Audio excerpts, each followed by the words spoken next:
Okay. Hi, everyone. So happy for you to join us today as we're celebrating our cohort of Spring 2023 GCC Founder Institute, GCC's cohort. Today is the showcase of some of the amazing founders that have gone through the program. And more importantly, we're super excited to have with us today Arjun, Amira, and Shahira, who will be our guest speakers and adding, I'm sure, a lot of value to everyone that's on the call today. So without further ado, I'm going to kick us off with just a brief presentation for anyone who is not familiar with Founder Institute. So just giving you a bit of an insight and then also sharing the agenda. So let me start there. Just a second. Slideshow. This is the part, the technical part, where I just have to be careful. And as always, that's not the one I want. Okay, there we go. Is it clear? Can everyone see my screen? Great, thank you. Okay, so once again, welcome everyone. This is our graduation showcase and celebration, I'd like to call it, of our Founder Institute GCC chapter, the Spring 2023 cohort. So what we're having today is just going to be a brief intro about FI Founder Institute for those who are not aware and who are interested in joining us. We have Arjun Mahadevan. I hope I did not butcher your name, Arjun, of doula.com, co-founder and CEO of doula.com. So honored to have you with us today. He'll be sharing some of his insights along his journey. And then we have a short panel discussion, or if you'd like to call it fireside chat, with two of our amazing FI alumni, both from GCC, Shahira from GCC and Amira from Toronto, if I'm not mistaken, and just talking about their journey going through Founder Institute program, but more importantly, raising funding and growing the business beyond that. We will have three presentations for us, showcase from our founders, and that will be for Misha, Ali, and Ahmed, and just wrap up in a couple of minutes and open it up for our networking part. So if you can stick around, we should be done within 60 to 90 minutes. It would be amazing if you can stick around for the whole time. Once again, very excited to have you with us. So if you don't know who or what the Founder Institute is about, Founder Institute is at this point in time the world's most proven network to turn ideas into fundable startups, but more importantly, into global businesses. And that's from the perspective that this has been launched out of Silicon Valley back in 2009. At this point in time, we have over 6,000 alumni to the program, who have raised over $1.75 billion. The valuation of the portfolio of companies and graduates is over $30 billion in over 95 countries, 200 cities, 35,000 mentors within just the pool of mentors and the resources within Founder Institute. And of those, at least 2,500 investors.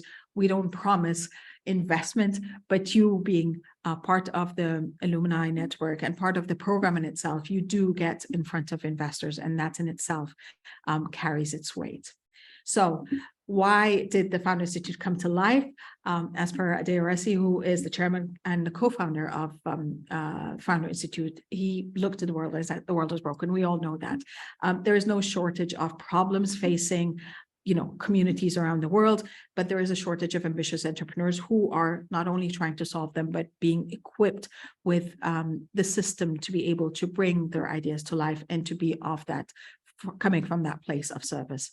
And that's why Founder Institute mission is to empower communities of talented and motivated people to build enduring and impactful technology-enabled and technology-based companies worldwide. And that is the very important thing, which is why it is all about leveraging that network of resources from around the globe to be able to support founders to build companies for life. This is not just I'm doing this to flip it in a year or two. This is how do I create something that is sustainable, that's profitable, but most importantly, that is impactful.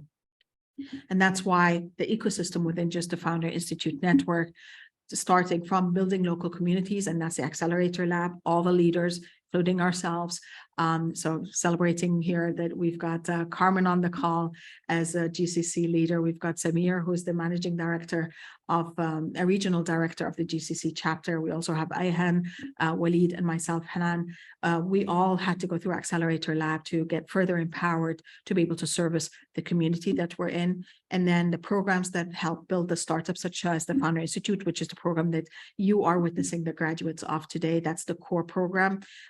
Beyond that, we also have the Founder Lab, which supports founders in understanding how and when and where to get the funding. And then building the funds themselves, we've got VC Lab, and that is an accelerator for fund managers. So why do we say it's a global for life?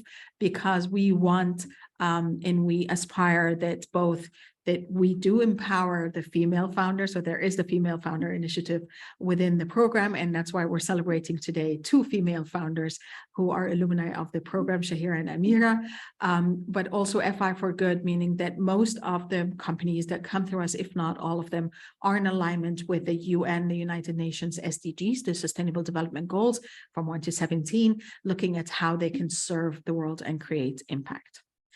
From that perspective, you'll find that graduates from the program are all over the space, literally, whether we're talking space. And today we have one of our features is talking about mining in space, but also about robotics, about AI, about, servicing food world, everything else that comes along with it. The variety and the kind of the diversity of the ideas that come through Founder Institute is amazing.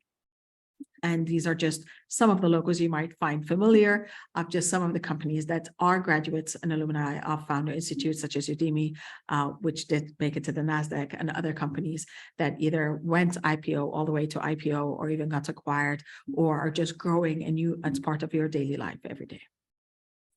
So without further ado, and I always love this part, we're going to be celebrating our FI GCC graduation today. We want to give them a huge shout out, whether their presentation is being pitched today or not. We will compile a playlist that will be shared in the future for everyone to see of the pitch decks. We want to celebrate them for sticking around. We want to celebrate them for understanding how much it took as an effort to be able to commit to these 14, 16 weeks that they were in the program but to come out on the other side saying, my idea is here, my venture is coming to life. So I'm not going to start sharing from my end all the inspiration. I'm going to leave this space to Arjun because he is here. Arjun is, we're so happy and so blessed that you are giving us time today and to show up with us. And as co-founder and CEO of doula.com, I'm sure you've got a ton of value to share. So I'm going to stop the share here and I'm going to leave the floor to you. Let me just spotlight you. There you go. Please go ahead, Arjun. Is it still, you're still muted? Hang on. Yep.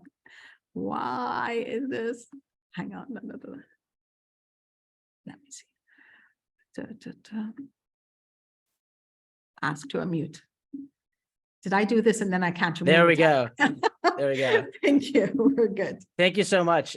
First of all, very, very honored to be here. I've met a few folks here and it's an incredibly talented group. So by association, and this is something I say all the time, I think you are the average of the 5 people you spend the most time with. And that in this day and age, digitally, you can spend more time with more than 5 people. And that is who you end up becoming. They're your role models, your influences. Your thoughts are actually downstream of the content and information you consume from others. So by association, even if though I haven't met everyone else in the Zoom chat, I would love to eventually. And it must be and is a very talented group. So thank you so much for having me. And the cool thing here is that everyone here in some way, shape, or form, whether it's a business they've personally worked on, a startup they've worked on, a larger business, or they're going through the trenches in that process now, we all have that shared experience. I was going to say shared scar tissue. It's a very challenging journey. And quite literally, I think the journey is the learning. The journey is what you've learned to find value in. And what I wanted to do is, rather than share a little bit about myself, I think what I ended up realizing is that my journey is really tied through and leads up until doula specifically. And I wanted to share a little bit about that story myself and how it came to be. And hopefully there's some learnings and some insights from my experience that I can apply to others.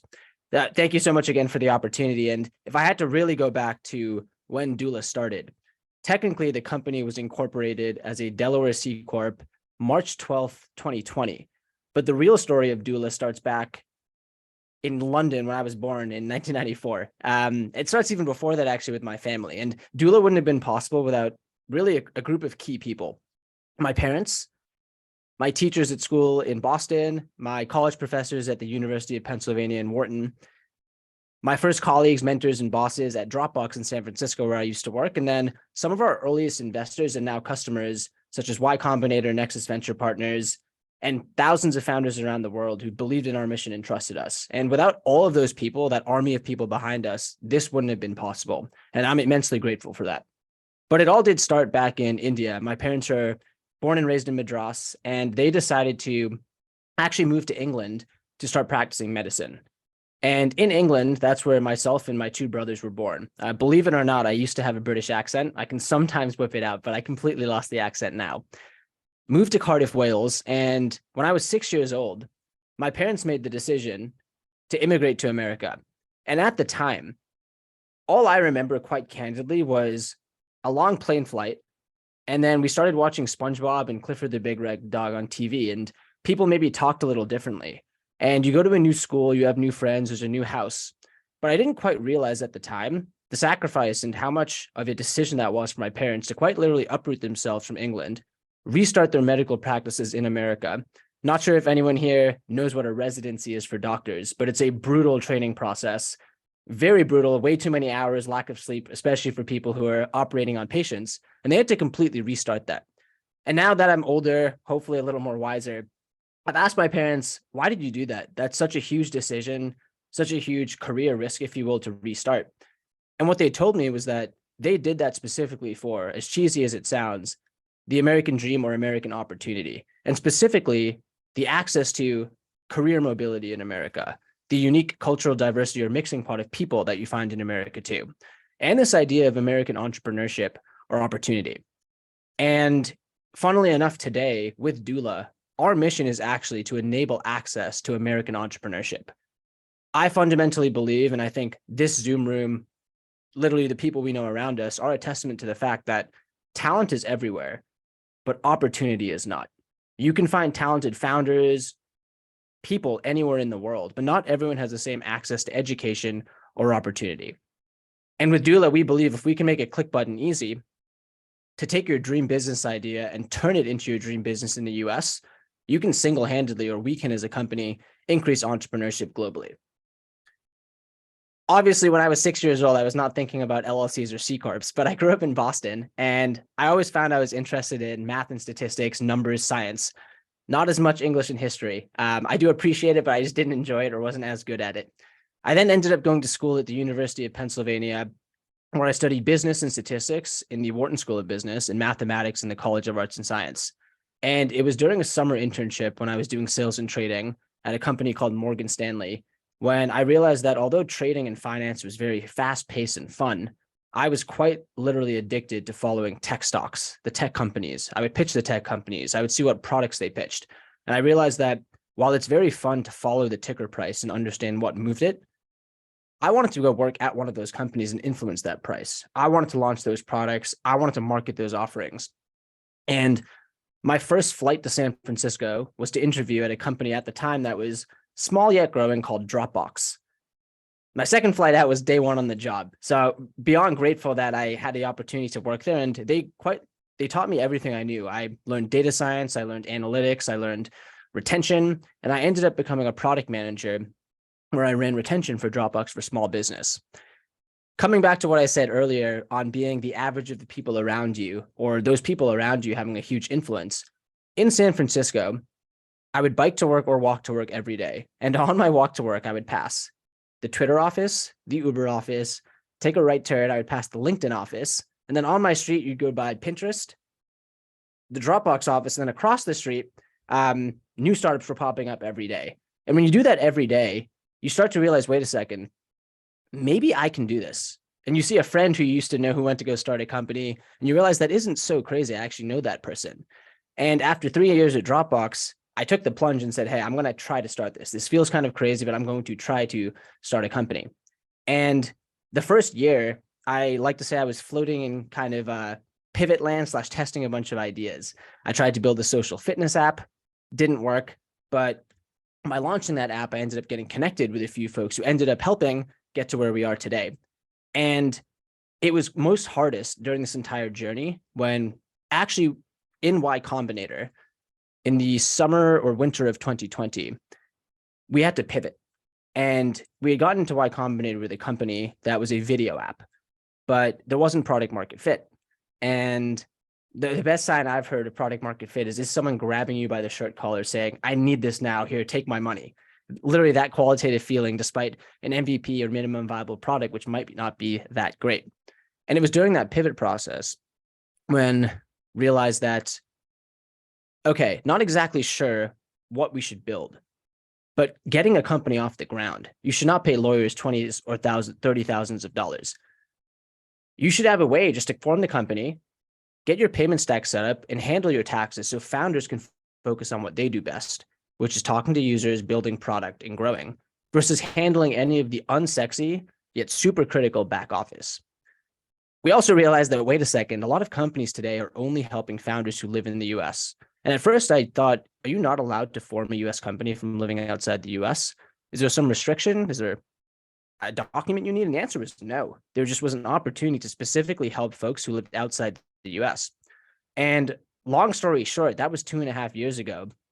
Fast forward today, it's been incredible to see how many founders there are globally who are looking to take that dream idea and launch in the US, to sell to US customers, to transact in the US dollar, to work with US companies, to get a US tax ID number.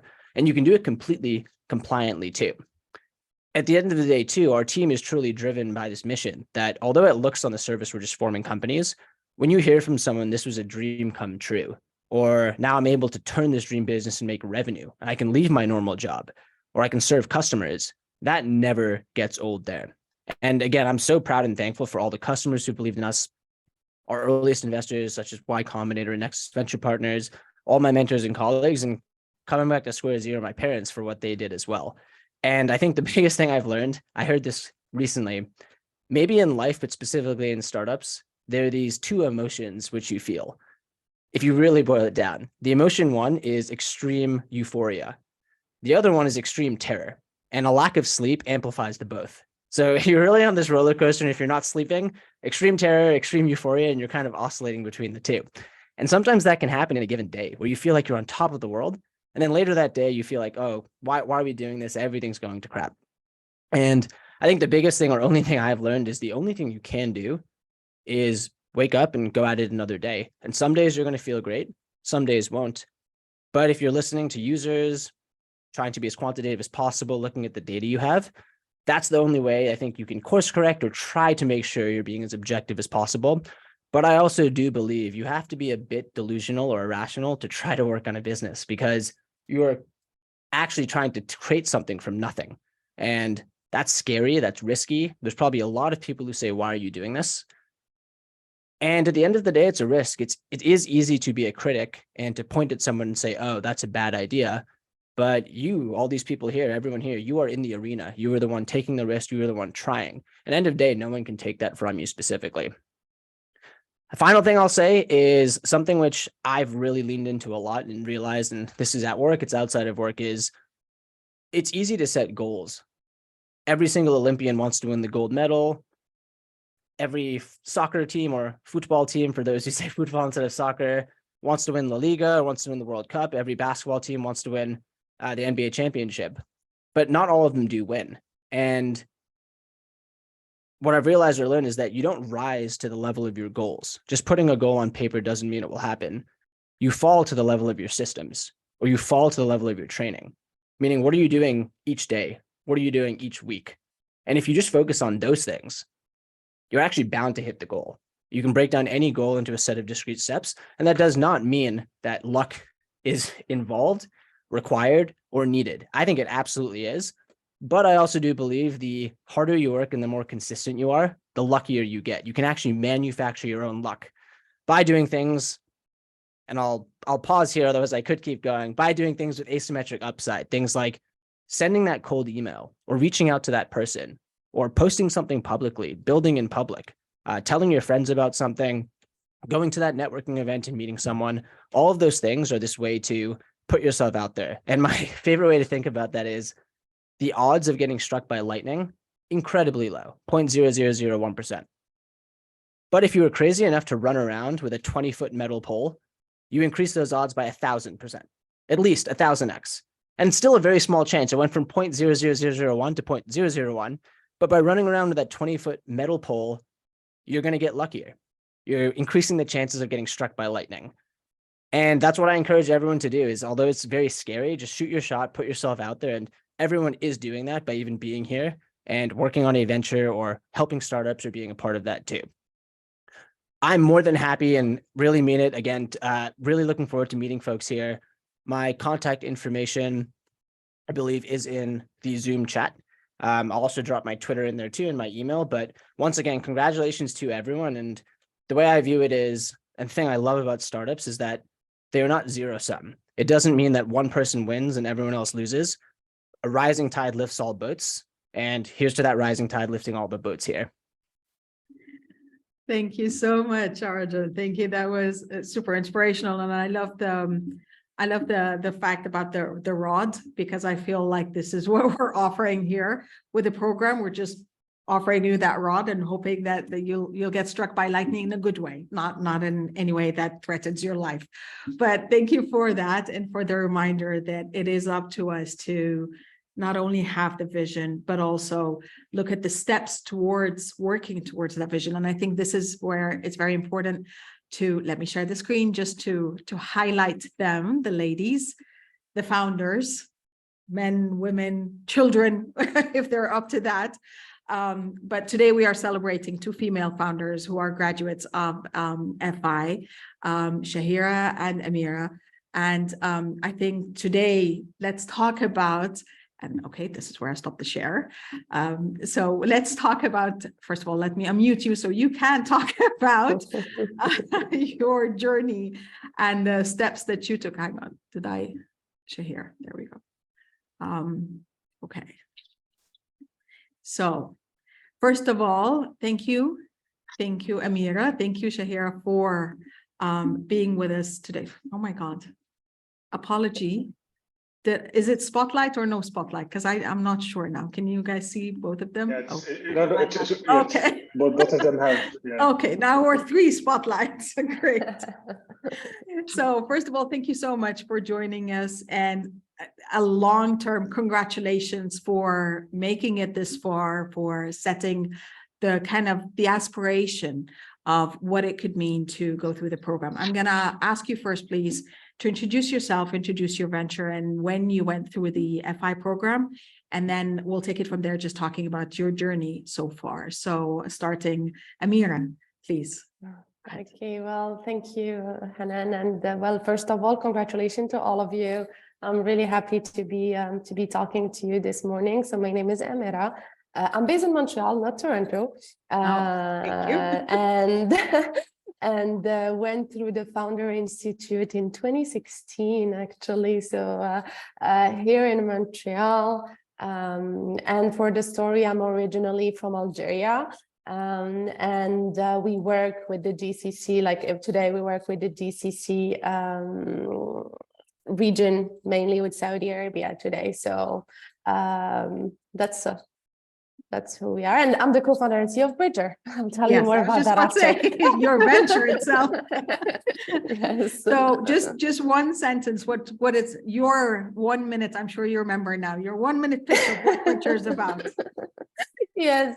So we actually work with consulting firms and we sell them a product, a SaaS platform that automates their assessment process from collecting data from their end client, analyzing it and transform it into all the reports and the data that they need to go ahead with projects. So that's what we do. Thank you, Amira, and congratulations on from 2016 that you're still here today and you're still persevering. I think that's another ingredient of success of entrepreneurs. Shahira, hi. Hi. Hi, thank you for having me, guys. Congratulations to everyone who's participated in this year's FI Accelerator.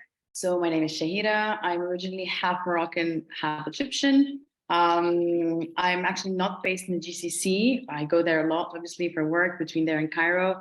I'm digital nomading right now in Lisbon, so it's quite nice and sunny outside. I used to live in London, hence why Lisbon sunshine is a blessing right now. I joined FI in September 2020, which was the COVID year, essentially. I registered the company in March 2020, which was really not good timing, as that's when all the lockdowns happened. And I had in my mind essentially wanted to start fundraising, but given the COVID situation, I decided to join FI and build a community and really just take it from there, which eventually did lead to funding. What is Noor? Noor is a mindfulness and meditation app in Arabic. It is built and tailored for the Arabic speaking population and its diaspora.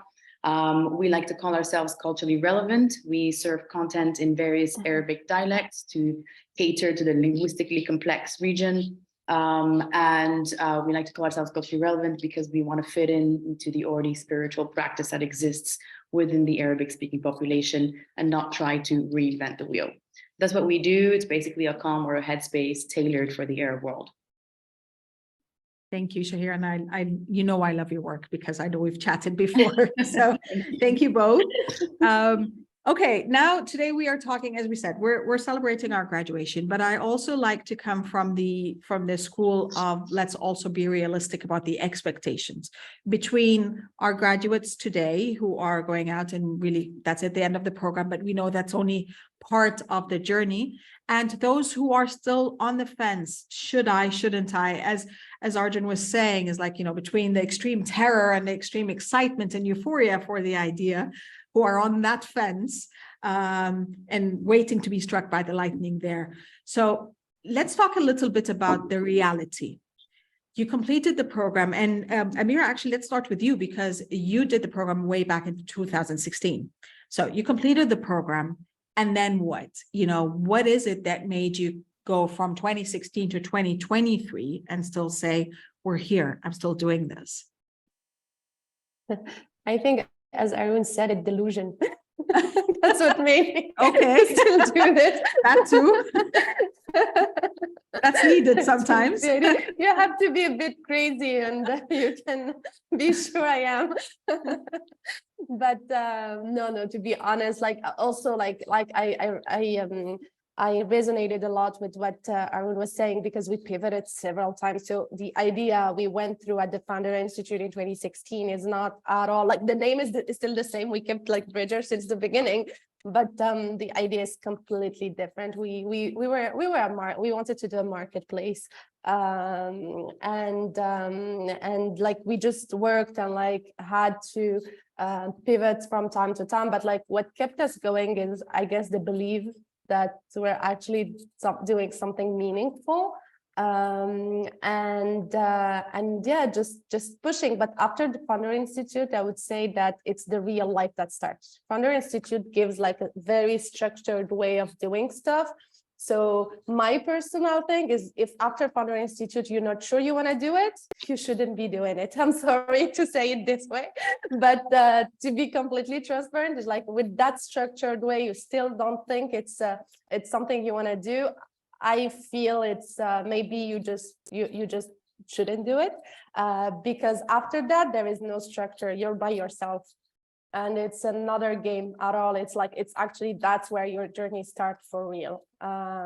It's when the work really starts. So, and the work can have, like, as you said, like a lot of ups and down. And even like from the people from my cohort that are still here, like still a couple of companies still working. I think it's just that we still believe that we were doing something we liked, and listening to the client, like just go with what the clients say, and don't try to, yes, it's cool to build a dreamy idea, but at the end it needs to have value, and there you need to validate the business behind it. So go where the business is and tweak the idea as it is. I would say the most important after the Founder Institute is to be in love with the journey of being an entrepreneur. Like there is something about being an entrepreneur that should fuel you, and being ready to let go of that idea, the first idea that we have, and tweak it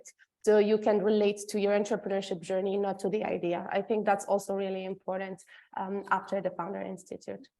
I love that, Amir. Thank you. So between conviction, having the aspirational dream, and still we call it delusion, but we call it dreams and vision and going after it. And between also, I think you brought up something that's really important, the agility of being able to pivot as per what the customer, and that's customer centrism, literally, is listening to what your customer wants, to be able to stay alive and to stay viable because you are relevant to your customer. Shahira, do the same things apply to you, especially that, as you said, you started at a time where agility was the headline, COVID times, and if you're not agile, you're out. Did this apply to you as well?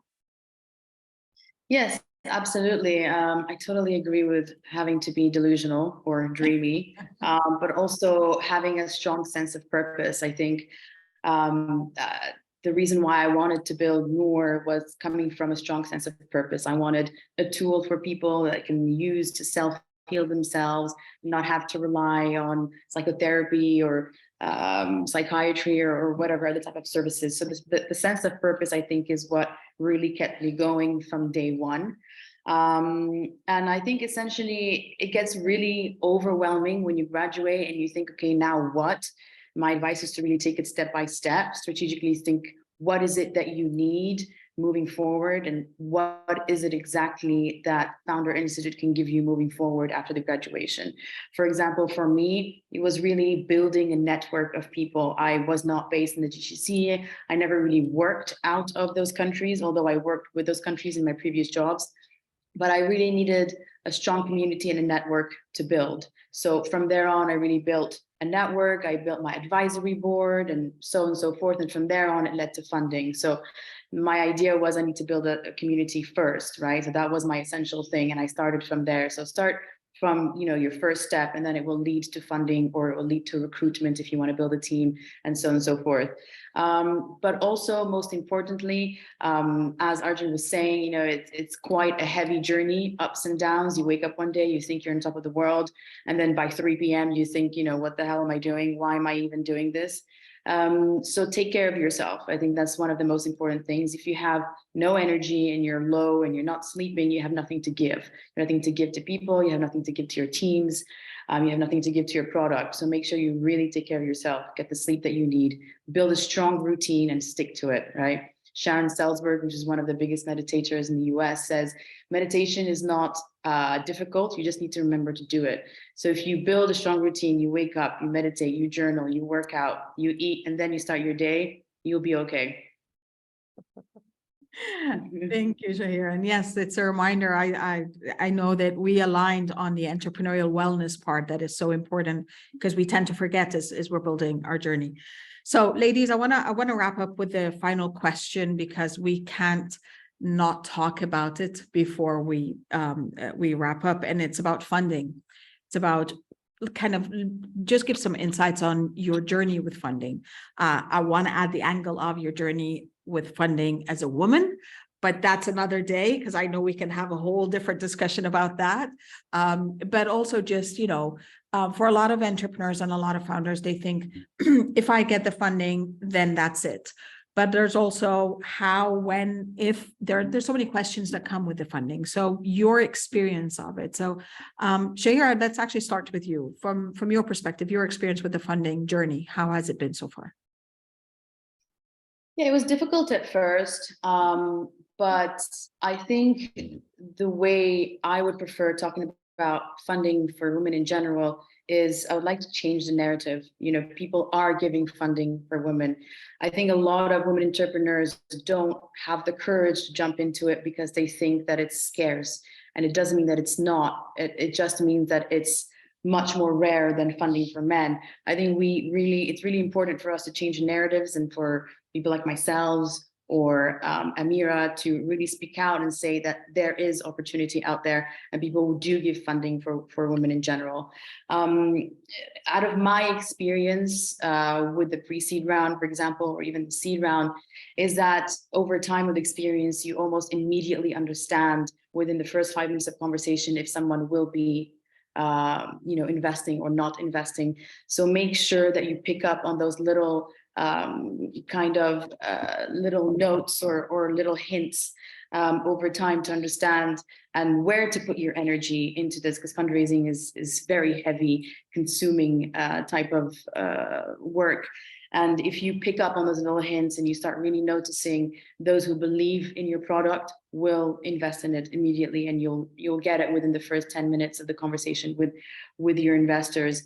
I read an article once a while back that said, don't try to convince the non-believers, convince the believers. So really focus on those who are really have a relationship with, for example, for my product, like mindfulness and meditation, or have an affinity to your product in general, and really dive into those and go into it. But funding for women exists. There's more and more funding or VCs or angel groups that are really looking towards female-led companies. So don't discourage yourself. Definitely dive into it. And don't be scared. It's kind of scary at first, but definitely go for it.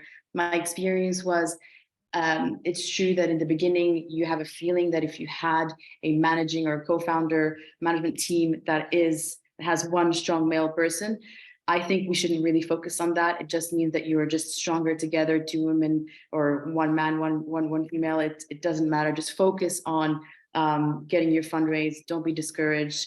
And it's a world that is growing anyway for female founders. So go for it.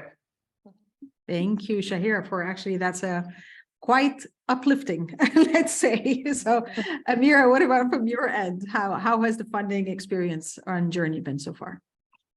Oh, it's been, we did a pre-seed and then we pivoted and then we did a seed. So we closed the seed just a couple of months ago. So we closed the seed 6 years after Well, congratulations. Starting.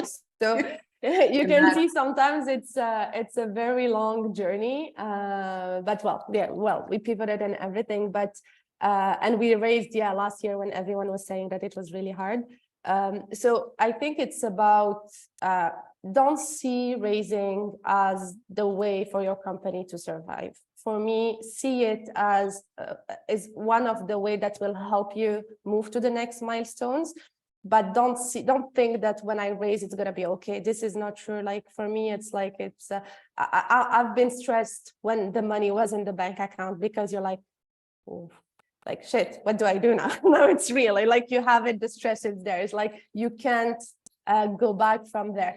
So I think that just everything that Shahira said is true, but like, get prepared, like, know with whom you're talking, do your due diligence, choose which VC or investor you want to work with, but also say no to the one you don't want to work with, because the money, what I always say is that the money ends, the people stays. So if you end up having a person that is not on the same page with you, you're going to regret it way more than you'll be happy about the money they give you. So I think it's also something that as entrepreneur we forget, is that it's a both-way relationship, and we tend to be in that position of us asking and trying to look nice so we get the money. But that's for me the worst thing to do. It's you need to choose who are the partners you want to work with, and get prepared and ask them questions and like interview them as well to see, how you'll be working with them. And actually this will impress them, because they'll see that you're ready. And they'll trust you more than if you just say yes to whatever they tell you. So I think that's really, really important. What helped us raise is, the fact that, well, we pivoted, but we also were really revenue oriented. So cash flow, even if we were not making like that much money, but cash flow was there. And we were able to manage it. So even if it took 1 more month, or, you never know how the due diligence will go and how much time it will take and everything, then we were not going to die because it's taking 1 more week or one month. So it was hard. It was really hard, but like I think that was important, and also have all your team with you. For example, like we also tend to think that it's just the entrepreneur, just the CEO that will handle that, but have your team with you. Like me, my team was involved in the fundraising in a sense where they knew what we're doing, and they knew when we needed money, when we didn't need money, they knew that, guys, look, we still have 1 month to have, so in terms of cash flow, we need to do this. Everyone will get a salary 2 weeks later, and at the end, it was like a team work to get to the funding. It was not just about pitching. It was about having the time, having the document, like being able to live through the whole process. I think that's really important. And yeah, I mean, once you have the funding, that's where the work really starts, and it's like a whole new journey. So go for it, I'll say, if you believe it's the right thing for your business and for your personality. I think it's the two things that you need to check. And women for funding or not, I think we put too much pressure on women, that they need to do more things, they need to go for it, they need to take more space. But from my experience, there's also a whole journey that like the investor world needs to take in order to facilitate the process also for them. I saw a lot of different things, and women are not, I would say, you need to understand the game because funding is a game, and you need to understand like the different variable of the game from the VC perspective, but also for your perspective. So some VCs will accept to talk to you because they need to say that they talk to X number of people in this region or in this country or in this thing. So you need to understand all of this. You need to understand where they want to go, why they're investing in an industry, what's the thesis, and play their game. I think that's how you do it. Don't try to have a nice pitch. That's not about that. It's really about getting to understand what's important for them. And you kind of defied a big chunk of what we talk about at Founder Institute in your pitch and everything. But as no, we the said, pitch is important. Like, of course, it's really important. No, it's understand. really important because it's your company. But if you want to raise money, you need the pitch, but you need also to understand that most of the VCs won't tell you yes because of your pitch. Yeah, no, and I love the fact that actually the point that both of you made, which is really important, is recognizing who is in alignment with you or not, that you will get within the first 5 minutes, you will know who will fund you or not. But also the fact that this is not just about the pitch, and this is not just about your expectations. It's kind of the same expression as it takes a village to raise a child. It takes a village to raise funds for the venture to stay alive, for you to pivot, and for you to stay viable, and more importantly, sustainable and profitable. Amira, co-founder and CEO of Bridger, Shahir Ahmed, founder and CEO of Noor. Thank you, ladies, so much. Thank you for being here. Thank you for still being here and kind of going through the journey and inspiring us with your journeys. Know that, for every man, woman, and child, just anyone who still follows their passion and wakes up in the morning and says, we can still do this. This is inspiration for us all. So thank you so much. And please, if you have the time, stick around with us. We need to showcase our graduates now with 3 of our presentations, and then we can have a chance for networking or maybe even going out into breakout rooms. Thank you, ladies. Thank you. Thank you for having us. Yes, and congrats again. Yes. Okay, so now this is the part where I have to remove spotlight. We remove all the spotlights and we go back to the presentation. Okay, so there we go. So now the opportunity to, there we go, share some. We share. Oh, hang on. Do I need to? Sorry, guys. Again, yes. So just as a recap of our GCC numbers since the launch in September 2020, we've had over 28 alumni from the entire region, over $1.5 million raised from investors, $30 million in valuation, 10 plus founders from countries. And I think those actually 10 countries, and I think that has raised, and maybe I didn't update the numbers, 250 mentors and leaders, and over 35 investors and angels and institutions in the region. Just for this cohort, and that's not the Silicon Valley, I apologize, that's the GCC Spring 2023, we had 123 applications, 25 were enrolled, and we're celebrating today 8 who made it across the finish line between completing the deliverables of the program, incorporating their businesses, going through the sessions, going through the pitches, and being ready to take their ventures, whether they already had, some of them already came in with traction, some were new ideas, and they're walking away, let's say, with a lot more clarity and a lot more conviction on their ventures. So without further ado, today, one of our 3 founder showcases, unfortunately, she couldn't make the call with us just because she's on a plane right now, but Misha Akbar, she's the founder of Sama Health, and I'm just going to be playing her pitch, and please let me know if you can hear it once it starts. Over a decade ago, I went through a mental health breakdown. And when the anxiety got out of control, I had no choice but to seek professional help. But connecting with the right therapist was hard. It took me several painful years of trial and error until I found someone who understood my background enough to help manage my struggles. Today, I stand before you as a survivor. I'm Misha Akbar, founder of Sama Health, an online mental health care platform focused on culturally appropriate therapy. Our vision is to inspire South Asians across the world to be mentally healthy. My story is not unique. Over 200 million South Asians are struggling with their mental health. The UAE is home to 5 million South Asians, and recent studies indicate that 1 in 5 has encountered a mental health challenge. Traditional therapy is based on Western approaches. Existing online solutions don't consider the cultural aspects unique to South Asians. The one-size-fits-all model must change. In a recent survey conducted on South Asian women, 75% of respondents said finding the right therapist and expensive sessions prevented them from seeking care. Untreated but manageable mental health concerns led to a loss of $3.5 billion in lost revenue in the GCC in the past year. Sama Health uses evidence-based talk therapy uniquely suited to the South Asian diaspora suffering from low to moderate mental health struggles and tackles the deep-seated issues such as stigma and lack of awareness. We believe that by addressing mental health struggles at the early stages will help reduce overall healthcare costs by preventing more serious issues from developing. The Sama experience focuses on eliminating confusion, providing easy access, and most importantly, building trust. We do this by allowing clients to shortlist vetted South Asian therapists or opt for a concierge matching service to book complimentary sessions.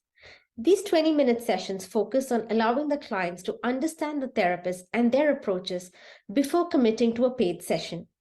Once the client is satisfied with the therapist, they can proceed to booking a session that is safe, secure, and HIPAA compliant. We differentiate ourselves from the competition by focusing on culturally relevant therapy, a concierge matching service, a budding therapist community, and client support groups. We believe we are the first in the UAE to build a marketplace that is focused on local South Asian mental health resources and tools. Our competitive price point is more affordable than in-person therapy, and with locally available and vetted therapists, we are able to ensure clients can access support when they need it.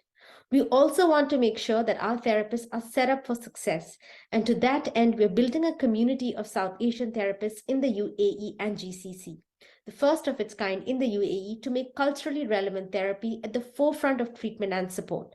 To build trust and offer a helping hand, a community manager will ensure that our clients are not alone in their mental health journey by matching them to the appropriate therapist and providing options.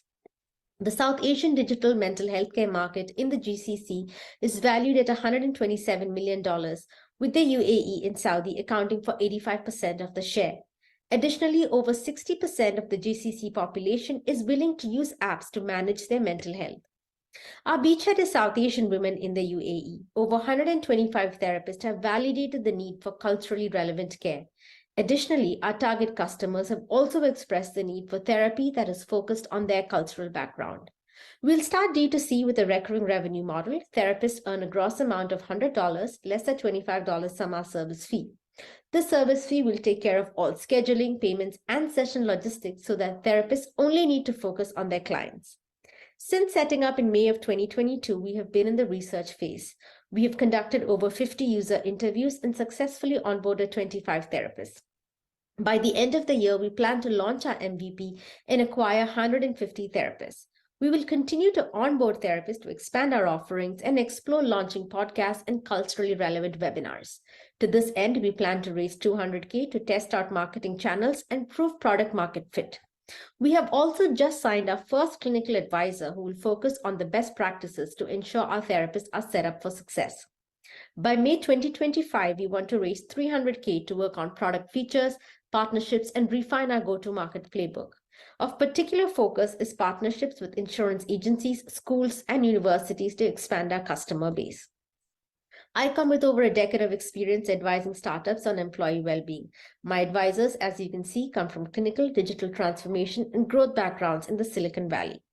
And so I welcome you to help me build the world's largest online therapy solution for the South Asian market. The time is now. Thank you. Thank you, Misha. And we go. Next, we have Ali Hafiz, and he's the founder of My Medical Records. And this is Ali's pitch.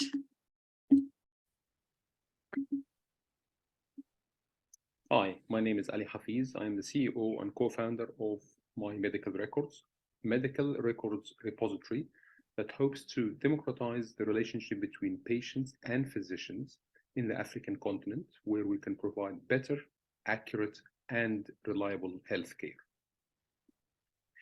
The problem is related to three main customer segments. First one is patients, where they have all the medical records are scattered across several medical institutions, no ownership of medical records at all. And as a result of this, there is patients receive unreliable diagnosis. Second customer segment is physicians, where most of their clinics are paper-based. Most of the clinics in the African continent are paper-based, and they don't have any historical medical records when they treat their patients. And as a result of that, patients receive inaccurate treatments. Third customer segments is health insurance companies, where there is huge amounts of loss happening every year due to abuse and fraud, estimated at $1 billion in the African continent. And patients end up doing extra unnecessary medical tests when they don't have access to all their medical records, which leads to higher premium. What we are proposing is a medical record platform that is catered for both patients and physicians. This is the screenshot of the actual platform that we have developed on the platform, accessible from our website, mymr.health, where some of the features include patients able to upload their medical records. Patients can give access and share medical records and revoke access, so patients are in complete control. And there is a single membership and family membership for our clients. This is a screenshot of the platform for physicians, where physicians will replace a paper-based medical clinic with fully operational clinic management software.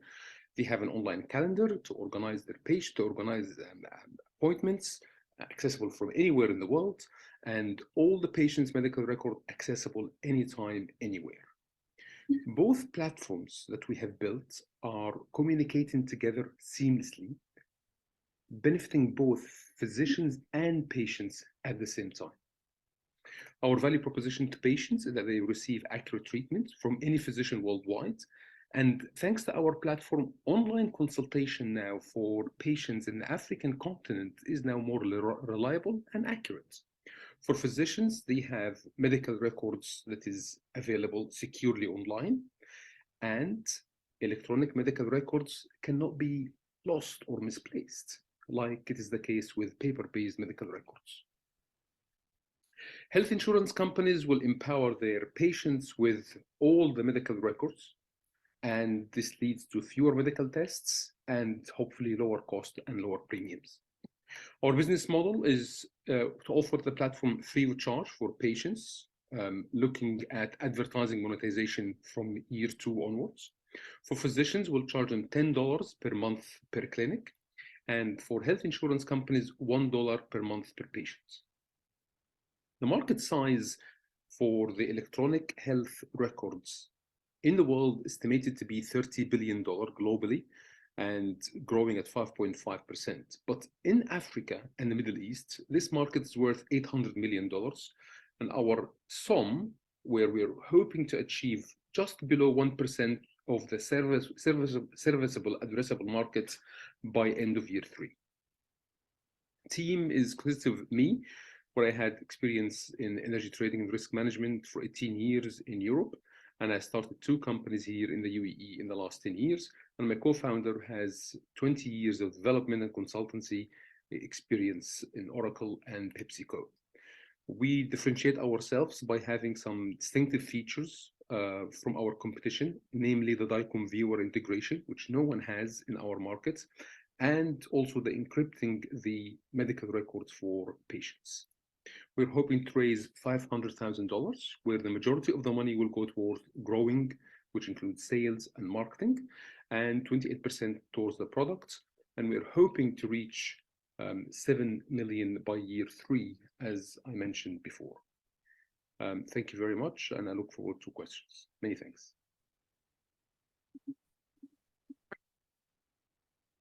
There we go. Thank you so much, Ali, and the presentation of my medical records. Last but definitely not least, and not the last of our founders, but the last for today's showcase, we have Ahmed Osman, and he is presenting Blue Trajectory. And this is one of the visionaries in our cohort. I'm Ahmed Usman, founder of Blue Trajectory, an asteroid mining company incorporated in Delaware, USA as a C corporation. Asteroid mining technology can play a crucial role in future space colonization efforts by providing the necessary resources and reducing the launch cost. Asteroid mining industry is projected to be worth trillions of dollars in the near future, but economic solution must be found to meet consumer demand. And this is a problem, mapping of economic solution with the consumer demand. Near-Earth asteroids are the most viable candidates for mining, as their proximity to Earth reduces the need for large amount of fuel. Transporting material into space currently costs around USD 10,000 per kilogram. However, by obtaining resources in space such as water from C-type asteroids, we can greatly decrease the mass of payloads needed for human missions. And here I want to clarify this thing, that we are involved in right now water mining instead of any material or precious or rare earth metal mining. The reason for water mining is because water can be used as a fuel of rockets with the help of an electrolysis process. This not only provides radiation shielding, life support, and potential fuel, but it could also serve NASA up to 10 billion USD annually for future manned missions and serve as the foundation for space highway. The latest innovation in the airless bodies water extraction technology involves a reservoir derived from the solar winds that hosted by impact glass beads. And this is the latest research and our solution based on it. Extracting water from asteroid glass beads or regolith is a complex process, as the water is not present in the form of liquid or ice, but rather in the form of hydroxyl or water molecules. Thermal extraction process involves heating regolith or beads until the emptied water molecules vaporize. These vaporized molecules can then be condensed and collected as liquid water. This is our actually engineering solution for this problem, and we are developing a machine for this thermal extraction process. We are actually act as a petrol pump or a gas station for the rockets from the Earth coming to Mars or Moon or any space exploration, and we are providing them a fuel, and this is actually our business model as well. Our competitors are Astroforge, iSpace, and Garmin, and they are all dealing in different areas like precious metal mining, water mining, lunar exploration, and we are different from them based on our latest technology, which is very cost effective and it is not used before or right now in current asteroid mining companies. We are collaborating with a startup company based in Luxembourg, which aims to identify potential asteroids using spectroscopic measurement and a LIDR system. And we are planning to outsource our first phase to this company. And they have a data scientists and space engineers who are much capable to conduct the potential identifying of potential asteroid mining and the composition, research on the composition and of the surface of asteroid. And Luxembourg is also providing a very good legal framework for the asteroid mining companies and space exploration.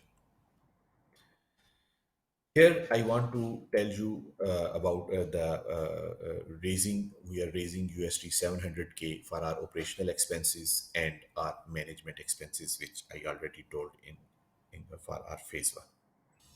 I want to tell you about myself as well. I have recently participated in Space Hack Luxembourg 2023, where I participated individually, and our team has awarded with third prize and additionally Software Innovation Award as well for our solution of high fidelity moon simulator, and which is actually 3D mapping of lunar surface. And this is co-organized by European Space Resources Innovation Center.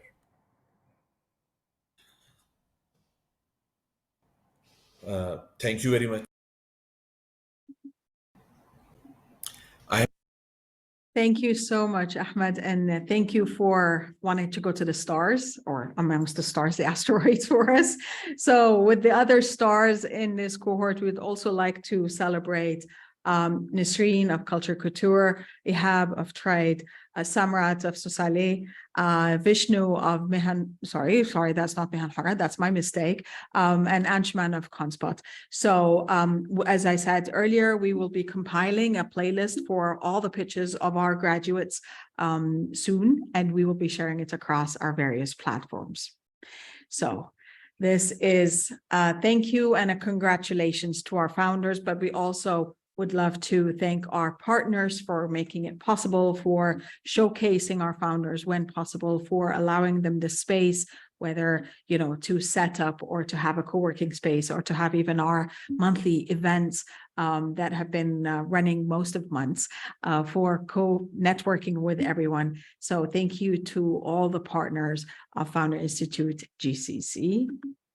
And if you are on the call today, or if you see this showcase and the celebration later, and you are ready to build the future for the vision and the aspiration of 10,000 startups and 1,000 venture funds in 5 years, which is by 2025. So this was the 2020 goal between Founder Institute, between VC Lab, between Founder Lab, and everything that the Founder Institute is all about. Then we encourage you to saying that now is the time for you to change 1 million lives, to create 100+ jobs, to run it for 10+ years, to be able to fulfill your purpose, create the impact that you aspire for, and change the community, not only the community that you're in, but also take a part in the global community and be a leader for a positive change. So we have our program, our next cohort, the GCC Fall program is coming up, and our start date is 5th of September. So fi.co/apply/GCC is where you'll head. Applications are open now, and we'll be very excited to have you with us in the next cohort, and to be able to celebrate you in a few months' time, to be able to, for you to take off and build the next global startup. So thank you so much for joining us. Thank you once again, Arjun, Amira, Shahira, for the value and all the knowledge and the snippets of wisdom that you shared with us today. It has been inspirational, it has been impactful, and we would love for everyone on the call to stick around for a few more minutes. If you have the time, let's network. Let's see, for the founders as well with us on the call, congratulations and thank you for being here, but also to celebrate you, for you to have a kind of a space to voice your opinions, how your experience was, to encourage others or to tell them, don't do it. That's up to you. But let's hold the space for everyone to speak their mind and for us to network. I will actually just stop sharing here and I will stop our recording, but this safe space is unrecorded. So hence you can say whatever you want. And once again, thank you so much for allowing me to be your host for tonight. But I also want to celebrate and acknowledge, of course, Samir Sortor, Walid Al-Bashir, Carmen Mateos, Ayhan Isaac, are the co-directors of Founder Institute GCC. I think this is a teamwork, as all of you have been saying so far.